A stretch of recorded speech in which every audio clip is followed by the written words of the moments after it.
이렇게 가격이 조정되면요, 실거주자는 진짜 주목을 해야 돼요. 투자자는 기다리는 게 맞다 생각합니다. 그러면 이 시점에는 다주택자들 적극적으로 움직여야 돼요. 이 불안한 시장을 나는 지금 어떻게 대응해야 될까? 이제 그 고민을 하지 않을 수가 없겠죠. 그래서 저는 불안한 이 시장에 흔들림 없이 대처를 하기 위해서 그냥 여러 가지가 있지만 오늘 생각나는 거 한 5가지 정도를 한번 이제 시장의 신문을 통해서 그리고 제 좀 생각을 통해서 의견을 통해서 좀 말씀을 드리도록 하겠습니다. 일단 부동산에 흔들림 없이 진입을 하기 위해서는요. 첫 번째는요. 앞으로 거래량 회복 시점을 맞출 수는 없지만요. 추이하면서 대응을 해야 돼요. 그러니까 예측을 하는 게 아니라 대응을 해야 되는 거거든요. 이 대응을 어떻게 하느냐? 정부가 어떻게 반응하는지를 봐야 돼요. 그러니까 예를 들어서 금리가 인상이 이렇게 되잖아요. 처음에 제로 금리에서 1%, 2%, 3%, 4%, 5% 지금 이번 연말까지 대출 금리가 8%까지 우리 한국은 오른다고 하는데 자이언트 스텝을 3차례 연속으로 했잖아요. 그런데 예전에 지금과 같은 금리가 있었거든요. 미국에도 있었는데 우리는 이 추이가 중요한 거예요. 금리가 언제까지 오를지 모르지만요. 언젠간 떨어질 겁니다. 그러면 그 떨어지는 시점에 만약에 한 4.5%까지 올랐어요. 가령 예를 들어서 기준금리가 4.5%까지 올라갈 때는요. 아마도 우리도 그거에 대해서 금리 역전을 맞지 않기 위해서 최대한 따라가려고 할 거예요. 그러면서 시장이 무섭죠. 근데 금리가 낮춰졌어요. 근데 4.5에서 0.25만 낮추더라도 시장에 신호를 주는 거기 때문에 거기에 대해서 정부는 대책을 세울 겁니다. 시장이 그래도 안 좋으면은 우리는 어떻게 다른 방향으로 갈 수 있지만요. 그 둔화하는 것 자체가 0.25가 아니라 0.5로 하거나 이런 부분들이 연속적으로 2번 일어난다. 이러면은 그 시그널로 우리는 반응을 우선 첫 번째를 해야 되는 거예요. 물론 미국 금리가 아니라 거기에 대해서 반응하는 우리 정부의 금리, 우리나라의 금리에 대해서 얘기를 하는 거예요. 아마 이게 둔화가 된다는 시점부터는 심리적인 부분들이 많이 살아날 거예요. 아까 말씀드린 것처럼 금리가 우리나라가 2005년도 10월 달에 1차 금리가 시작이 되었거든요. 근데 2005년도 10월 달부터 2008년도 7월 달까지 1차 금리 올라갈 동안요. 우리나라 가격들은 급등을 했습니다. 그때도. 예, 조금 둔화되는 시기들이 한 6년도 정도, 7년도인가, 6년도구나. 6년도나 그때 조금 일부 있었지만요. 전국적으로는 21%가 상승했고요. 그 2008 1차 상승기 동안요. 그 다음에 그 서울 같은 경우는 37%가 상승을 했습니다. 이제 그게 뭐냐면은 금리가 올라가는 그 시장이 되게 좋았던 거죠. 어떻게 보면은. 그리고 서브프라임 때 확 꺾였죠. 2차 금리 때도 마찬가지로 금리가 지방은 상승으로 반응하고 그다음에 서울 같은 경우는 2010년 7월부터 2012년 7월까지는 2.8% 하락으로 반응을 했습니다. 그래서 금리가 절대적인 변수는 아니라는 걸 말씀을 드리고 싶은데 그럼에도 불구하고 지금은 금리가 영향을 심리적인 압박감들을 되게 많이 하고 있는 상황입니다. 왜냐하면 그때 경제 상황이랑 지금 상황이 다르기 때문에 금리에 대한 공포들 너무 많이 올랐는데 금리까지 세고 플러스 대출까지 문제가 제한적이라서 지금 시장이 문제가 생긴 거거든요. 그래서 우리는 그 포인트를 봐야 돼요. 금리가 둔화되는 첫 번째 시점에 우리나라가 어떻게 반응하는가. 거기에 따라서 내가 액션 플랜을 세워야 됩니다. 그리고 시장이 막 박살나가지고 나중에 강남을 던지는 시기도 있고 투매 현상도 일어나고 이런 시기가 있을 거예요. 이때 또 취득세 완화와 대출 완화들도 점진적으로 일어날 수 있다 생각합니다. 이거는 일어납니다. 제가 말씀드린 것처럼 우리가 부동산은 규제와 완화가 계속 반복된다고 얘기를 했어요. 반드시 일어날 겁니다. 그러면 이 시점에는 다주택자들이 좀 적극적으로 움직여야 돼요. 무주택자는 이 시기를 기다리는 게 아니라 지금 현재의 시점에서 최선을 다해서요. 내가 실거주할 물건들을 찾아야 되고요. 유주택자로 자산을 확대하지 못하는 사람은요. 취득세 완화와 대출 완화의 시점이 내가 자산을 확대시키는 시기로 가야 됩니다. 그리고 진짜 시장이 완전히 박살나는 시기가 있다고 가정을 한다면은 예전에 못 믿으시겠지만은 뭐 지금 얼마 전까지 다주택자도 장특공이 되었잖아요. 30% 20% 이렇게 되었잖아요. 근데 예전 시장에는 장기 보유 특별 공제가 과거에는 80%까지 완화하는 시점도 있었습니다. 믿지 못하시겠지만은 그런 시점은 더 지금보다는 무서운 시장이 될 겁니다. 그 무서운 시장은 우리는 어떻게 해야 되냐? 유주택자로서 자산을 확대하는 시기로 보고 그때 대응을 해야 된다는 겁니다. 그래서 제가 말했죠.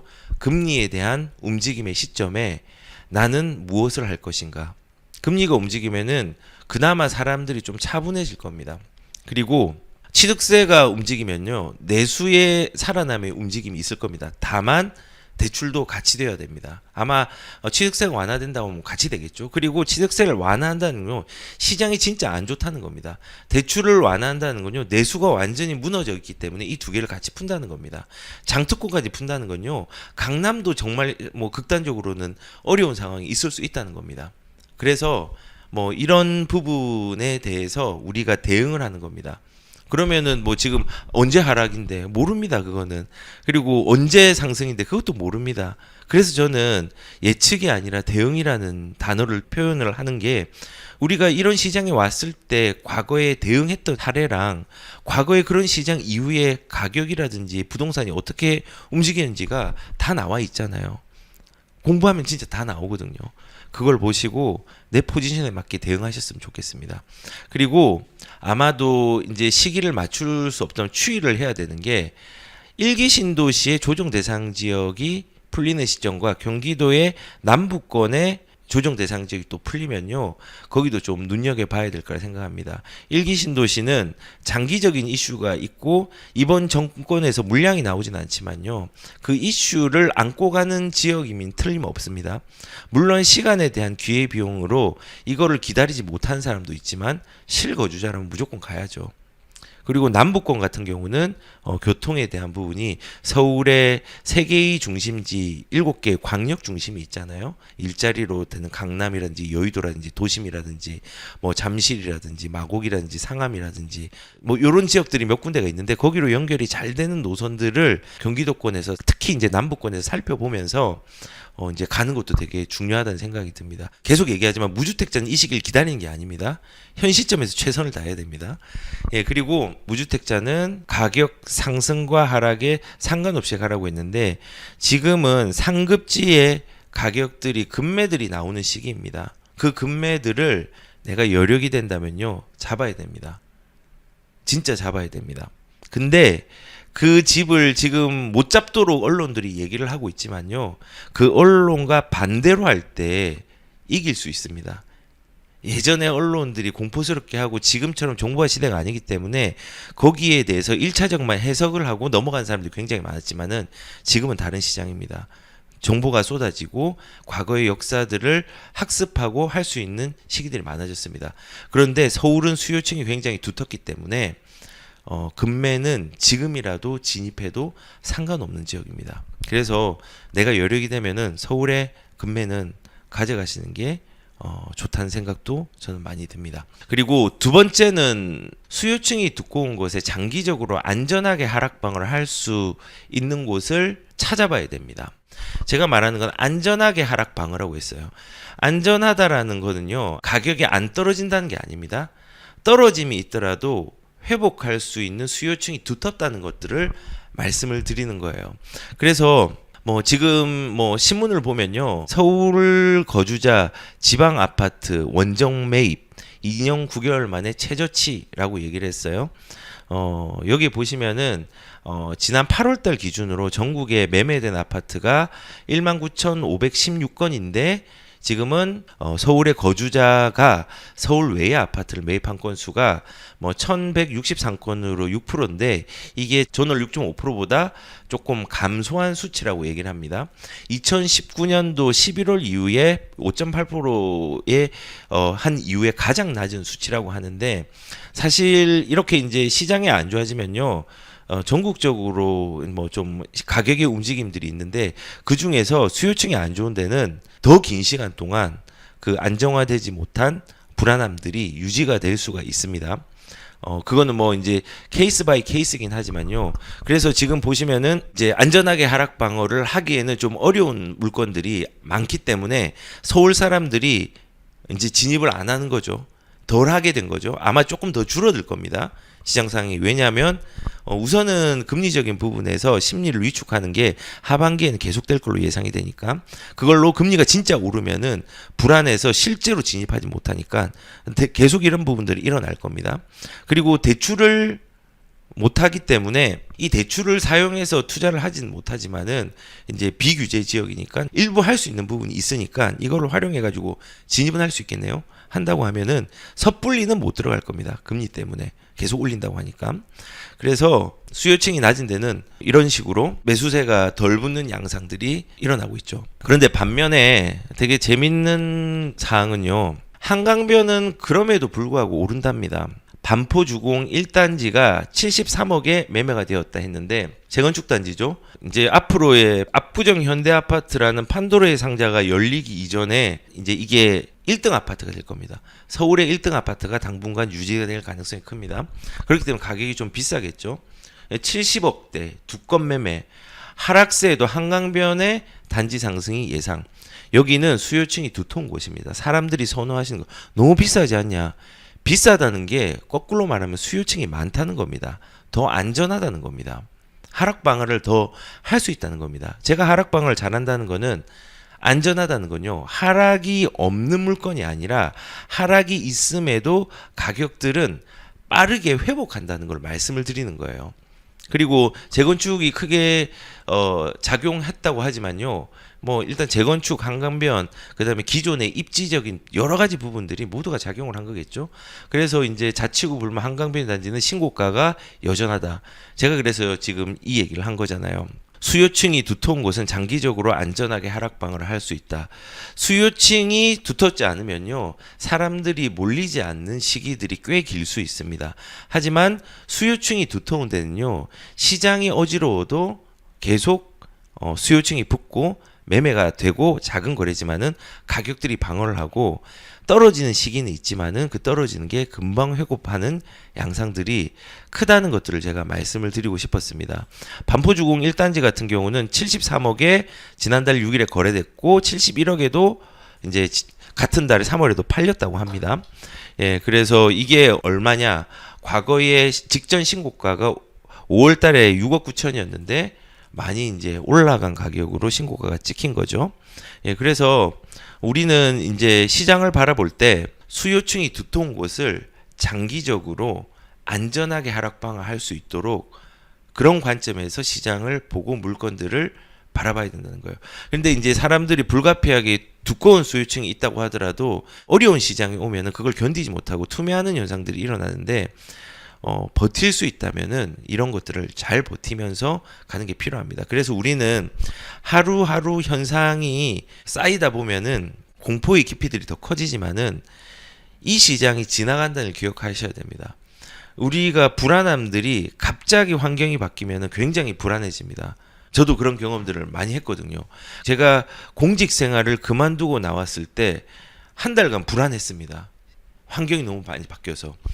대출을 처음 시도했을 때 한 2달이 불안했습니다. 이렇게 많은 돈을 대출을 받은 적이 없어서.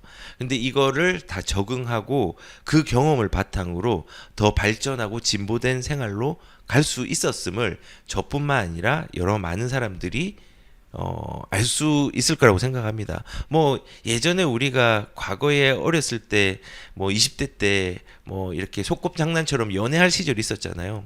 근데 그때 둘이서 죽고 못 살 것 같았는데 시간이 지나니까 이게 아무것도 아닌, 헤어짐이 있으면 아무것도 아니잖아요. 그 아무것도 아닌 부분들이 과거에 지나면은 아무것도 아니라고 생각할 수 있지만 그 당시는 괴로운 겁니다. 우리는 괴로운 과정 속에 지금 놓여 있기 때문에 힘든 거지만 잘 극복했으면 좋겠어요. 제가 너무 부탁을 드리고 싶어요. 제가 뭐 지역 분석 구체적으로 하고 이렇게 하고 싶지만은 지금은 아무리 좋은 지역을 얘기해도 무주택자 들어오지 않고요. 아무리 구체적인 입지를 얘기를 하고 말씀을 드려더라도 용기가 없으면은 아무것도 할 수 없는 상황이고 불안해하는 시장이기 때문에 제가 계속해서 그런 불안한 마음들을 달래기 위해서 조금이나 도움이 되기 위해서 계속 말씀을 드립니다. 그런데 이제 제가 얘기했던 뭐 하락방어인데 이거 뭐 73억짜리 내가 갈 수 있냐? 못 가는데 그럼 나는 여기 말고 어떻게 하란 말이냐라고 할 수 있죠. 그러면은 이제 73억이 없잖아요. 이건 대출도 안 되고. 그러면 어떻게 해야 되냐? 대출의 영향을 받지 않는 수요자가 좋아하는 입지로 지속적으로 들어가면 돼요. 당연히 어렵죠. 그래서 단계는 이런 거죠. 한강이 안 돼요. 그리고 강남 서초가 안 돼요. 그러면 다른 한강변을 보는 거예요. 그것도 안 돼요. 그러면은 서울의 중급지를 보는 거예요. 그리고 이게 안 된다. 그러면은 서울이 일자리랑 연결되는 뭐 GTX, A, B, C 노선 조정 많이 됐잖아요. 그리고 분당선, 신분당선, 그 다음에 신안산선, 뭐 월판선, 뭐 이런 부분으로 이제 계속 나가는 거예요. 나가서 내 재정에 맞는 최적지를 찾는 게 중요한 겁니다. 지금 시장에서는 실거주자는 더 그렇고요. 그리고 결론적으로는 이게 우리가 이런 거예요. 수요층이 좋은 물건으로 가야지 심리적으로나 물리적으로나 불안한 시장을 극복을 할 수 있습니다. 관리를 잘해야 되겠지만요. 그러니까 불안한 시장을 극복할 수 있다는 것은 다시 말씀을 드리지만은 가장 좋은 수익을 낸다는 것이 아니라 하락이 올 수는 있지만 쉽게 회복할 수 있는 수요층이 크다는 의미에서 안전하다는 것을 다시 말씀을 드리겠습니다. 그리고 부동산은 투자할 때 항상 버겁습니다. 왜냐하면 그 당시에 내 재산이 버겁게 들어가는 경우들이 사실은 작게 들어가는 경우보다 훨씬 많고 그 버거움이 시간이 지나면은 싸게 샀구나라는 부분들이 오는 시점들이 분명히 옵니다. 그래서 일단은 수요층 중요하다라는 부분 말씀을 드렸고 그리고 이제 세 번째 말씀을 드릴게요. 세 번째 불안한 시장에 흔들림 없이 대처하기 위해서는요. 급하게 오른 시장에 이제 조정이 있는 물건을 입지와 물건의 가치에 대한 부분들을 꼭 비교를 해보시고 시장을 바라봐야 됩니다. 가격 둔화 시장에서 동일 가격 대비 좋은 물건을 발견하는 시선들을 지금 기르셔야 됩니다. 왜냐하면 예전에는 그런 시장이었거든요. 문제를 이렇게 그냥 어떤 문제를 던져줘도 1 더하기 1은 2, 5 더하기 5는 10 이렇게 쉬운 문제였어요. 지금은 로그 함수가 들어왔고요. 시그마가 들어왔고요. 이거를 복잡하게 환산해야 되는 어려운 문제들이 적용된 시장이 지금이라고 저는 생각합니다. 그래서 그런 시장에서 아무거나 들어가는 게 아니라 뭐 특히 제가 수요층이 이제 없어지는 시장과 시기가 올 때 뭐 이제 오피스텔이라든지 아파트를 똑같죠. 오피스텔이랑 주거용 오피스텔이니까. 그리고 생수기라든지 그다음에 빌라 같은 경우도 조심해야 되는 부분들이 있다고 얘기를 분명히 제가 말씀을 드린 이유가 이때는 시장 안 좋아지면은 더 이제 힘들어지거든요. 그런 물건들은. 근데 이제 저는 이제 아파트만 얘기를 이제 말씀을 드리면요. 우리가 가격 둔화 시장은요. 동일 가격 대비해서 좋은 물건을 발견하는 습관과 고민들을 한번 해봐야 된다는 거예요. 그러니까 예를 들어서 그 GTX 붙자 집값이 16억까지 치솟던 아파트가 13개월 만에 어떻게 됐다? 인도군 푸르조 엘센트로가 지금 84 타입이 16억 3천까지 갔는데 7월에 11억 9천까지 뭐 거래가 됐다고 하네요. 한파로 한동안 하락이라고 이제 얘기를 해요. 그러면은 이렇게 가격이 조정되면요. 실거주자는 진짜 주목을 해야 돼요. 투자자는 기다리는 게 맞다 생각합니다. 지금 취득세 풀릴 때까지 이렇게 생각하는 거죠. 그 예전에는요. 이게 엘센트로가 16억 할 때 대치동 학원가에 대치현대 아파트라고 있습니다. 얘도 이제 새 아파트를 준비하고 있는 아파트 중에 하나인데 20평대랑 엘센트로 30평대랑 가격이 똑같았습니다. 과거에 동일한 가격이었으면 어떤 걸 사야 될까요? 대치동을 사야 되죠. 대치동을. 그런데 지금은 대치동은 16억이 조금 안 될 수도 있고 그 전후일고 물건이 없어서 제가 정확한 추이를 못하겠지만 16억이고 엘센트로 같은 경우는 16억에서 떨어졌습니다. 근데 내가 만약에 그때는 대치동을 사야 됐지만 지금 돈이 11억밖에 없어요. 한 12억밖에 없어. 그럼 대치동 못 들어가잖아요. 그러면은 우리는 아쉽지만은 둘 중에서 선택한다면 어디를 들어가야 될까요? 그러면 이제 어쩔 수 없이 엘센트로 들어가겠죠. 그러면 이제 여기서 이제 제가 시작하는 거예요. 이 입지 가치를 서로 비교해야 되는 게 자, 그러면은 과거에는 대치동이 맞았어요. 그런데 지금은 내가 이제 두 개를 봤는데 엘센트로가 가격이 싸니까는 조정이 되었으니까 진입해도 됩니다. 되는데 일단은 된다라는 걸 체크하고 그 다음에 어떤 단계를 거쳐야 되느냐? 이거보다 더 좋은 입지에 더 좋은 아파트는 똑같은 가격으로 없을까? 이걸 생각해야 돼요. 그러면은 인도권보다 조금 더 좋은 게 그 위에 있는 과천이겠죠. 근데 되게 재밌는 건요. 과천이 조정을 받았거든요. 조정을 받았기 때문에 과천의 레미안 슈루 20평대가 지금 12억에서 15억대 합니다. 호가가 이제 저가랑 이제 고가를 하면은 뭐 조금 더 나가는 것도 있겠죠. 근데 엘센트로가 거의 12억대에서 이제 16억대 합니다. 뭐 이제 16억은 안 팔리겠죠. 그러면 이 둘 중에서 어떤 걸 사는 게 맞을까요? 조정된 레미안 슈르를 사는 게 맞겠죠. 사라는 말이 아니라 비교하는 거예요. 그러면은 처음에 내가 대치현대를 못 사서 이제 엘센트로로 가려고 했는데 돈이 보니까는 이걸로 더 갈 수 있는 거예요. 그래서 상급지에서 똑같은 돈이 들어가는 대로 실거주로 찾아보니까 과천이 있었던 거예요. 과천이 있었던 거예요. 그러면은 나는 과천도 사실은 전국적으로 상급지지만은 조금 더 좋은 선택을 할 수 없을까? 이제 이렇게 진입을 해야 돼요. 그러면은 어떻게 진입하느냐? 과천하고 가격대가 비슷한 데가 어디 있을까? 서울에서. 그러면 찾아보면요. 용산이 있어요. 용산. 근데 이제 이런 거예요. 과천하고 용산하고 평균 가격들이 조금 비슷해요. 못 믿으시겠지만 과천이 생각보다 굉장히 평균 가격이 높습니다. 근데 과천에 있는 레미안 슈루 20평대 일반 아파트랑 지금 그 이제 리모델링의 시공사가 삼성물산으로 이제 레미안으로 확정이 된 이제 그 이촌동의 코오롱 아파트, 이것도 이제 뭐 지금 새 아파트를 준비 중에 뭐 어려움은 있지만 준비 중에 있는 거잖아요. 여기 저가 아파트, 저층 아파트 호가가 15억 정도예요. 예전에 최고가는 18억까지 했습니다. 근데 레미안 슈르랑 이 두 개가 비교 하니까는 용산에 이런 아파트가 있네. 그러면은 이 두 개를 비교한다면 어디로 들어가는 게 맞을까요? 어디로 들어가냐면요. 용산으로 들어가는 게 맞죠. 왜냐하면 레미안 슈르는 일반 아파트잖아요. 근데 이촌동 코오롱 아파트는 앞으로 새 아파트가 될 수 있잖아요. 그러면은 새 아파트가 될 수 있는 물건이 가격의 오름폭이 좋은 시장에서 훨씬 더 크단 말이에요. 그래서 이런 식으로 진입을 해야 돼요. 그래서 제가 지금 왜 이렇게 얘기를 드리냐면요. 제가 여기 이제 제목을 보시면은 가격 둔화 시장에서 동일 가격 대비해서 좋은 물건을 발견해야 된다 했잖아요. 대치동하고 엘센트로가 예전에 돈이 있었는데 못 샀는데 샀으면 그때는 대치동을 사는 게 맞았겠죠. 근데 가격이 둔화되었어요. 근데 대치동이 더 비싸진 거예요. 가격의 하방 압력을 훨씬 잘 버텨가지고. 그러면은 엘센트로 가야지라고 하는 게 아니라 예전에 봤던 거지만은 거기에서 조정, 또 상급지에서 조정된 데들 있잖아요. 거기서 계속 이제 더 좋은 입지로 가는 거예요. 지금 제가 말한 것처럼. 그리고 동일한 상급지, 유사한 평당 가격이 있는 상급지를 할지라도 일반 아파트랑 신축으로 준비 중인 아파트랑 가격이 같다면요. 신축으로 준비되는 아파트로 가는 게 맞는 거예요. 그래서 뭐 정답은 없지만 수도권에서는 같은 돈으로 진입할 수 있는 곳이 어딘지를 봐야 되고 그 지역을 계속 올리면서 수도권 전체적으로 입지의 가치들을 전부 다 알아야 되겠죠. 전부 다 안다는 거는 사실은 뭐 이런 거잖아요. 과천이 평당가가 셀까요? 분당이 평당가가 셀까요? 이러면은 사람들이 대답을 못하는 경우가 많아요. 판교 생각하면 과천보다 분당이 더 셀 것 같은데?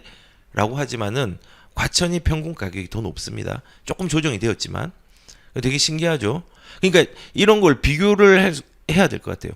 과천이 더 비쌀까요? 아니면은 강동이 더 비쌀까요? 강동보다 과천이 훨씬 비쌉니다. 평균가가. 그리고 뭐 강동이 비쌀까요? 아니면은 동작이 비쌀까요? 동작이 일부 조금 더 비쌉니다. 예전에 안 좋았지만 뭐 이런 식으로 서로 비교를 좀 할 수 있어야 됩니다. 그렇게 지역을 비교를 해놓고 입지를 보는 거예요. 입지의 물건을 보는 거예요. 물건은 일반 아파트냐 신축 아파트냐 진보한 아파트냐 이걸 구분해서 보는 거예요. 그래서 우리는 지금같이 급하게 오른 시장에 막 조정이 되고 있는 물건들이 일부 나오고 있는 상황이지만은 물건의 가치를 비교해서 실거주자라면요, 요렇게 내 돈들을 맞게 진입을 해야 돼. 너무 비싼 거 아니냐. 싼 것들도 있어요. 싼 것 중에서도 앞으로 좋아질 곳들이 있습니다. 그런 것들 제가 나중에 좀 또 공급 물량 얘기하면서 말씀을 좀 드릴게요. 설령 지금 집을 사지 않는다고 하더라도 이런 훈련들을 한번 뭐 갭 차이도 보고 그다음에 실거주로 들어갈 수 있는 돈도 보고 하면서 시장을 계속 바라보고 시뮬레이션을 되게 많이 돌려봐야 됩니다. 저는 되게 많이 돌려보거든요. 그렇기 때문에 이런 훈련이 되면은 나중에 진짜 내가 집을 투자해야 될 시점이 왔을 때 잘 적응해서 뭔가를 빠르게 행동할 수 있는 기회도 잘 올 수 있을 거라고 생각을 합니다. 일단은 실거주의 입장에서는 그런 거고, 만약에 유주택자 입장이라면은 우선 사실 기다려도 무관합니다. 입지가 좋다라는 전제가 있다면 말씀입니다. 예, 그리고 이제 네 번째로 불안한 부동산에 흔들림 없이 이제 대처를 하려면 지금 나온 정책이 조금 아쉽더라도 완화의 방향성이 정해진 틈새를 눈여겨보는 것도 저는 필요하다고 생각을 합니다. 지금 당장에 이제 최근에 나온 걸로 보면은 새로운 상승장이 오기 전까지 제초안의 리스크는 조금은 있을 것 같다는 생각이 듭니다. 그러니까 이번에 완전히 완화를 크게 해주면은 시장의 효과가 조금 있을 건데 현실적으로 조금 불가능할 것 같아요. 정치적인 부분도 그렇고 여러 가지 있으니까 문제가 있죠. 그러니까 제초안이라는 부분이 폐지 수순을 밟거나 가장 약한 단계의 완화의 방향성으로 유지할 걸로 저는 예상이 되기 때문에 재건축 중에서 내 재정이 괜찮은 지역 중에서 이런 부분들을 좀 눈여겨보는 게 필요하다는 생각이 듭니다. 왜 제초안이 지금 안 좋게 나왔는데 왜 그러느냐? 결국은 이게 완화 방향으로 흘러가기 때문에 보유자 입장에서는 재건축에 대한 부분들을 가져가시는 게 필요하고, 나중에 제초안에 대한 여론들이 형성이 될 겁니다. 집단적으로 재건축 물건들이 많이 나오는 시기에는. 근데 이제 이 방향성이 완화의 방향이나 혹은 극단적으로는 폐지의 방향으로 가면 좋겠죠. 그렇게 되는 방향이 지금은 아직 있습니다. 있기 때문에 이 흐름을 볼 때 재정에 따라 다르겠지만은 재건축도 조금은 눈여겨봐야 됩니다. 특히 이제 가격들이 비싸지 않은 재건축들이 있습니다. 뭐 서울에는 다 비싸지만 경기도 쪽에도 일부 있습니다. 근데 이제 문제는 뭐냐면은 지금 제초안 발표 후에 지금 시장의 반응이 굉장히 싸늘하거든요.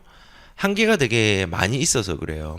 왜냐하면 지금 조세 저항도 커질 수 있어요. 조세 저항도. 그러니까 조세 저항이라는 게 보유세의 조세 저항이 아니라 내가 양도할 때 그 양도 금액에 내가 받았던 부담금을 얹어가지고 넘길 경우가 되게 많아요. 집값이 그러면은 조금 더 빨리 성충 뛰겠죠. 세금을 전가를 하는 거죠. 세입자에게 하는 게 아니라 매수 과정에서 저항이 일어나는 거죠, 사실은. 그리고 두 번째 지금 문제는 뭐냐면은 지금 아직까지 이런 문제들이 많이 남아 있죠. 지금 제초안 규제 완화 좋지만은 공급 확대에 대해서 제한적일 것.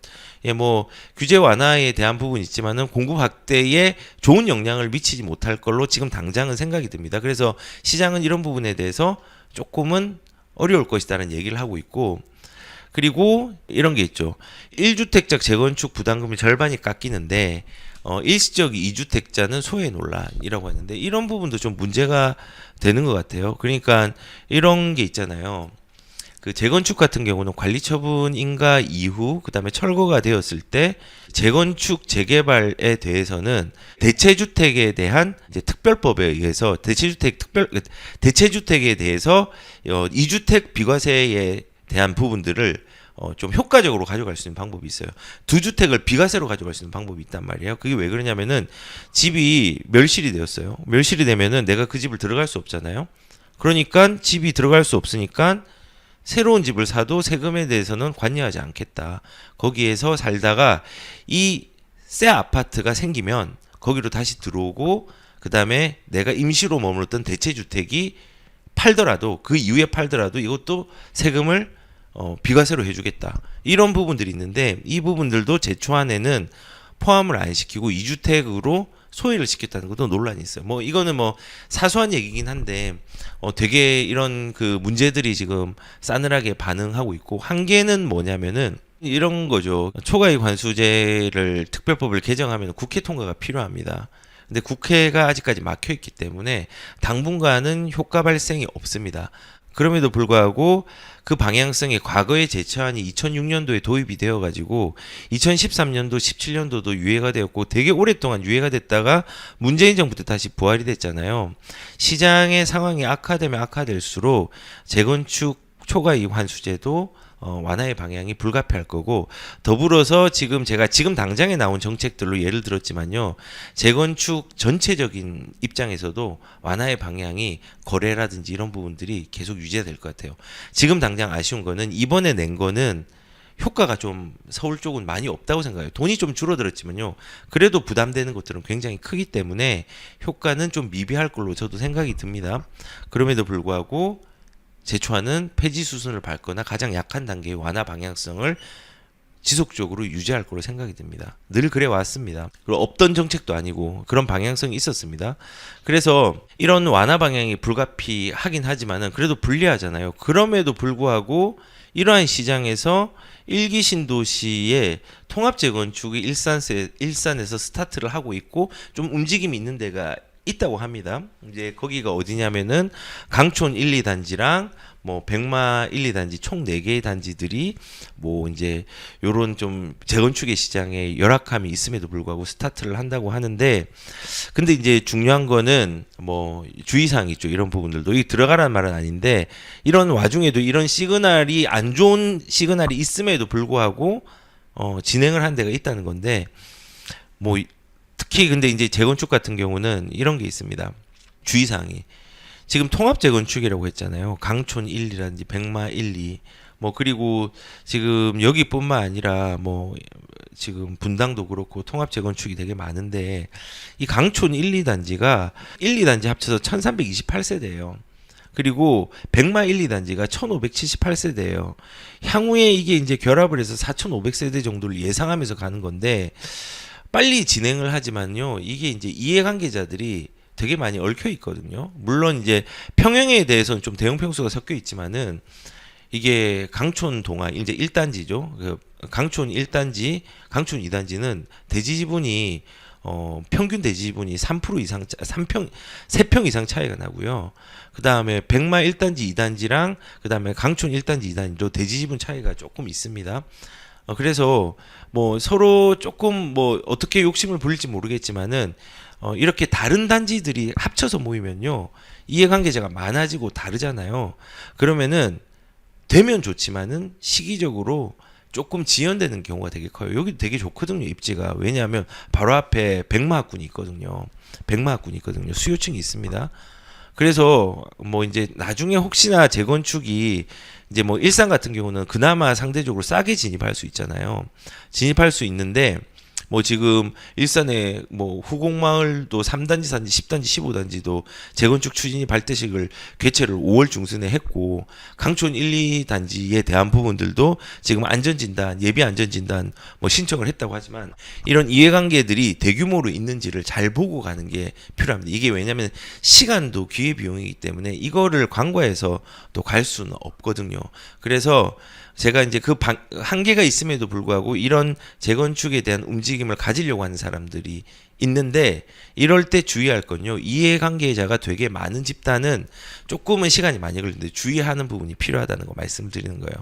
분당도 마찬가지고, 그리고 뭐 그거에 대한 대표적인 예가 정비사업에 있어서 정말 어려운 상황에 종합선물세트처럼 불가피하게 이루어졌던 데가 둔촌주공이잖아요. 12,000세대가 들어오는데 거기에 얼마나 이해관계자들과 돈의 문제 때문에, 시기의 문제 때문에 어려움이 많았습니까? 그래서 원래 지금 벌써 준공이 돼야 되는데 지금 아직까지도 준공이 안 됐잖아요. 예, 안타까운 거죠. 그래서 혹시나 이제 재건축으로 진입한다고 하면은 이런 부분들도 좀 주의를 하면서 가는 게 이제 필요하다는 생각도 듭니다. 그리고 저는 이제 재건축만 바라보지 말고 항상 틈새를 바라고 얘기를 많이 하는 게, 특히 지금 일산 얘기가 나와서 그런데 일기 신도시 같은 경우는요, 새 아파트가 목마른 데입니다. 그런 지역들은 리모델링을 좀 자세히 보셨으면 좋겠어요. 일기 신도시 빨리 안 나오거든요. 일기 신도시. 그리고 지금 문제가 뭐냐면은 지금 그 일기 신도시 특별법도 지연되는 상황이고, 그리고 성남의 공급 물량도 굉장히 많고, 그다음 시장 상황도 어렵고, 이렇게 하면 분명히 공포의 시기가 있는데, 본질은 뭐냐면은 분당이라는 동네가 강남과 연결이 되어 있고 가격들이 분당에서 가장 좋은 데는 뭐 판교 쪽이겠죠. 그리고 보편적으로 좋은 게 밀집이 된 게 이제 서현동, 순회동, 정자동이겠죠. 그리고 가장 아쉬운 데가 야탑이랑 구미동 쪽이겠죠. 그래도 이게 이제 무지개 마을이 구미동 쪽에 있으니까 안 좋다라고 생각할 수 있잖아요. 이거 뭐 투자라는 얘기는 아닙니다. 그럼에도 불구하고 일기 신도시에서 신축이 목마른 동네에 신축으로 나올 수 있는 과정이 뭐 내년 4월에 이주를 마치고 하반기 착공이라는데 시간 더 걸리겠지만은 이런 부분들은 주목해서 진입을 하는 것도 실거주로 간다고 하면은 상대적으로 싼 가격으로 들어갈 수가 있어요. 대장을 사는 게 제일 좋습니다. 무리해서. 그런데 그 대장을 살 수 없으면 물건의 대장이 아니라 상급지에 대한 부분들, 그래도 수요층 있는 데서 꼬리를 사는 게 조금 유리할 수 있겠죠. 그래서 지금 제가 여러 가지 말씀을 드렸는데 완화의 방향성이 정해진 틈새의 눈을 보자고 했는데 정책이 아쉽죠. 정책이 아쉬운 게 재건축이 아쉽죠. 그럼에도 시도하는 사람이 있었지만은 우리가 시간도 기회비용이 되게 크잖아요. 그런 거를 다 고려한다면요. 빨리 사업성이 좀 부족하더라도 빨리 되는 리모델링이 틈새가 될 수 있으니까 이런 일기 신도시나 이런 데서는 그런 것들도 이렇게 주목해 볼 필요가 있죠. 야탑에도 리모델링이 빨리 진행되는 데가 있거든요. 그래서 그런 것들을 자세히 들여다보시면서 시장을 보셨으면 좋겠습니다. 그리고 마지막으로 다섯 번째는 장기적인 관점에서 보면요. 아무것도 고민할 것이 없습니다. 우리가 단기적으로 보기 때문에 고민을 하는 거거든요. 이거 1년 안에 팔아야지, 2년 안에 팔아야지, 이거 일시적 1가구 2주택으로 해가지고 이걸 돌려가지고 오피스텔을 10채를 사서 분양 당시에 전세를 여러 개를 맞춰야지, 그리고 바로 팔아야지. 그대로 안 되거든요. 근데 거꾸로 내가 이거를 10년 이상을 가져가고 내가 돈이 전세금이 오르거나 그 돈이나 내 현금을 합쳐가지고 계속 가지치기를 하면서 분산적으로 투자를 만약에 한다고 치면은 이거 자체는 괜찮거든요. 그리고 물건을 한 개를 좋은 걸 가지고 있으면요. 이걸 길게 가져가면요. 인플레이션이 해결을 해주거든요. 자주 얘기를 했는데 사실은 통화량이 팽창을 하는 게 있잖아요. 근데 통화량이 팽창을 한다는 거는 가격들이 우리가 지불해야 되는 돈들이 더 많아진다는 거고, 돈이 더 많이 지불한다는 거는 동일한 재료라도 화폐 가치가 하락했기 때문에 돈을 더 많이 지불하는 게 되는 거예요. 근데 이 통화량이라는 게 통화량이 팽창하고 둔화되고 하는 과정 속에서 인플레이션이 생기고 인플레이션이 멈추기도 하고 하는 건데, 결국은 이 통화량은 단 한 번도 가격들이 내려간 적이 없습니다. 그냥 곡선이 우상향하고 있습니다. 예를 들어서 뭐 미국도 보시면은 이제 1년 단위로 보면은 좀 떨어지고 올라갔다 좀 이제 둔화되는 양상들도 있지만은 5년 단위로 보면은 급하게 오른 시기와 조금 둔화되는 양상들이 지금 조금 둔화 시기잖아요. 돈을 너무 많이 풀었으니까. 그리고 10년 단위로 보면은 또 다르죠. 그다음에 25년 단위로 보면은, 그리고 뭐 이렇게 1950년대부터 보면은 이런 식으로 항상 올라왔습니다. 이 미국이잖냐, 한국은 어떠냐? 한국도 등락들이 계속 있지만은 5년 단위로 보면은 올라가고 지금 좀 많이 줄였죠. 예, 통화량들이 조금 감소했고 10년 단위로 보면은 상승 감소 계속되죠. 증감률이 있죠. 그리고 전체 시장을 보더라도, 그리고 이 시장을 착각을 하면 안 되는 게요. 이때도 뭐 통화량들이라는 게 선처럼 돼 있지 않고 이런 식으로 되어 있을 겁니다. 근데 이 통화량의 팽창들의 속도들이 더 커지거든요. 많아지고. 그러니까 이게 선처럼 보이는 거예요. 하지만은 이때도 통화량 팽창이 있었습니다. 이 시기도 있었습니다. 1978년도가 인플레이장이었거든요. 근데 이 선으로 표현됐죠.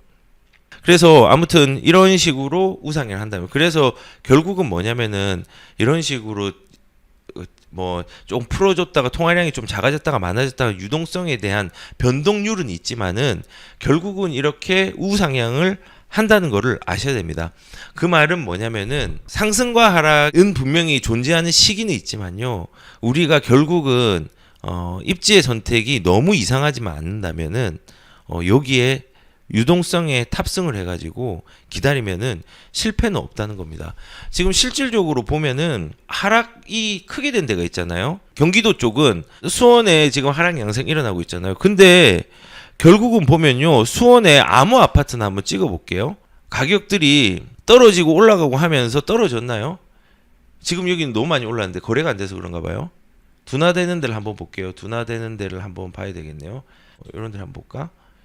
예, 둔화되었죠. 둔화되었는데 가격이 이쪽으로 떨어졌습니까? 이때도 큰 폭으로 떨어졌을 겁니다. 그런데 지금 더 큰 폭으로 지금 가격이 실거래가 찍혔기 때문에 더 크게 보이는데 이때도 큰 폭이었습니다. 나중에 또 더 큰 폭으로 하는 데가 있겠죠. 근데 과거처럼 떨어졌습니까? 5년, 10년? 아닙니다.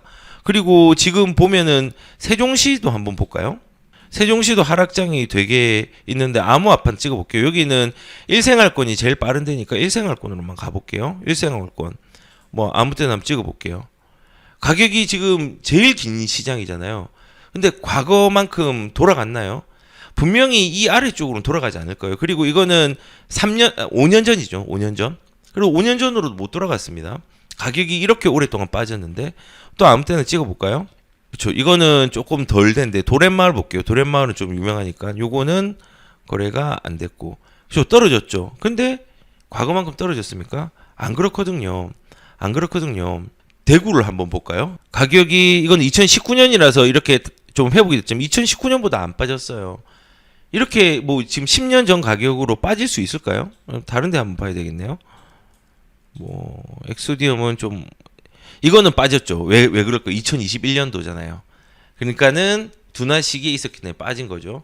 저는 긴 시간이 있었던 아파트를 얘기합니다. 아무 아파트를 찍어도 대구도 많이 추락했지만은 과거까지 추락하지 못했습니다. 10년 전까지 추락하지 못했습니다.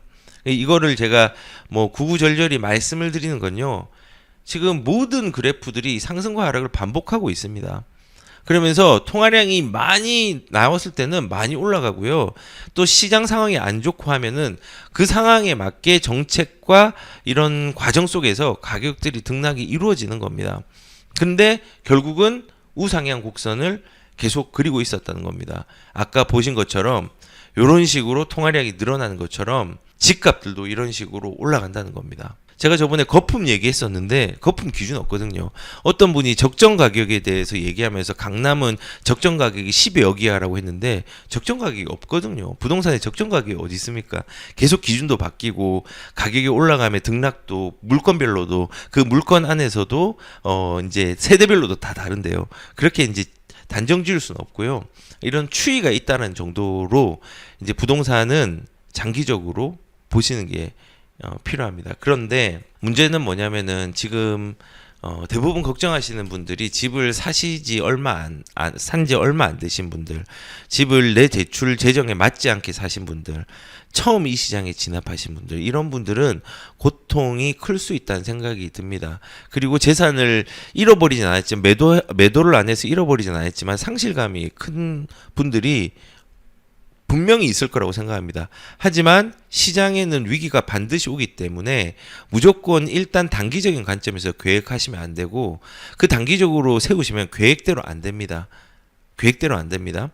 그래서 지금 어려움이 있으신 분들은 뭐 어려움이라는 게 뭐 물건을 팔아야 된다든지 아니면은 좀 간접적인 어려움은 내가 산 거 아래로 떨어졌다든지 이런 분들이 있으면은 내가 산 걸로 가격이 떨어졌다면 기다리십시오. 그리고 돈이 훨씬 많이 현금을 보유하고 있다면 갈아타십시오. 손해를 봤더라도.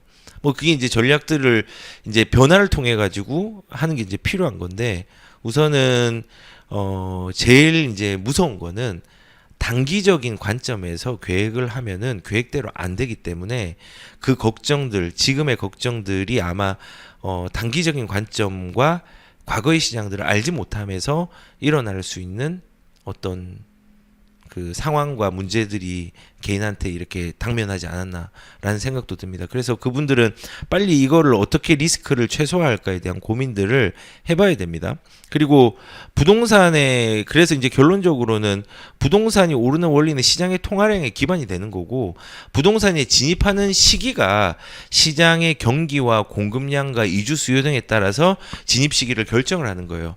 단순하게 이제 통화량이 오른다고 그러면 아무 때나 사는 게 아니라요.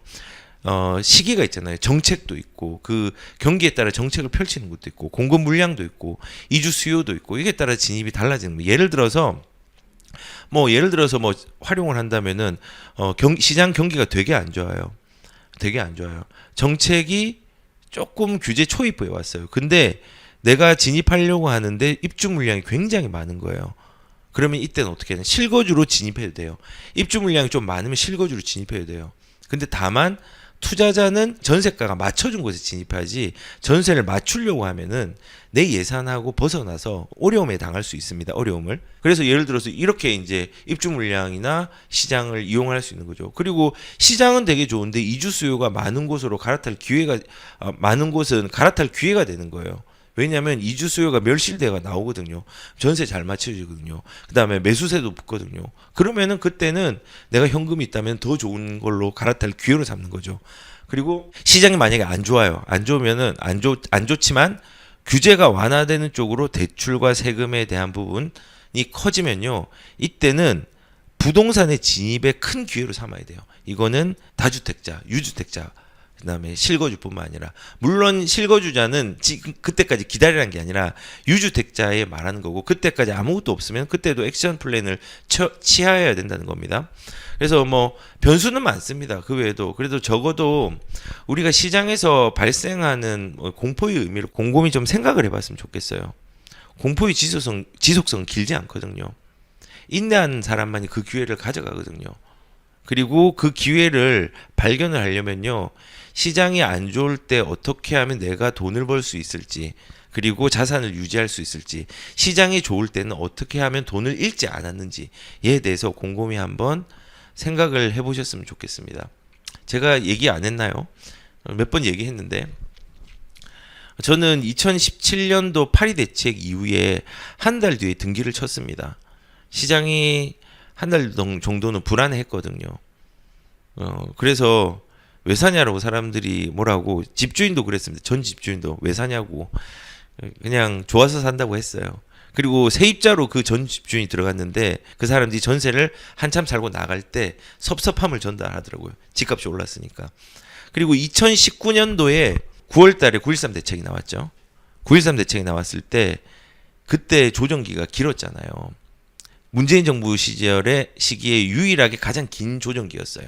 공포스럽고 9월부터 2020년 7월 정도까지. 근데 그때는 집을 사면 안 되잖아요.